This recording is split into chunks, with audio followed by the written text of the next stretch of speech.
Maswerteng hapon po mga ka-STL. Narito na po ang resulta ng STL Pangasinan para sa araw na to, second draw. November 9, 2025, araw ng linggo. Naway ang mga natayan niyo pong mga numero kanina ay manalo nawa ngayong hapong ito, 5 PM. Kaya kunin niyo na po ang inyong mga ticket. Narito na po ang resulta.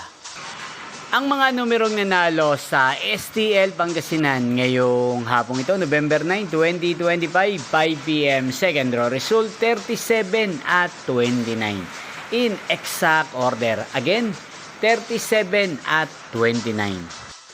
At ngayong hapong ito sa STL Pangasinan, natin pong i-shoutout si Ate Trixie ng Pangasinan na nanonood po sa channel na to araw-araw. Shoutout po sa inyo, Ate Trixie.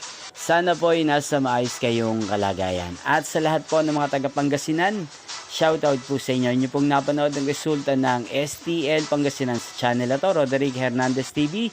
Magkita-kita pong muli tayo mamayang 8:45 PM para sa third draw result ng STL Pangasinan.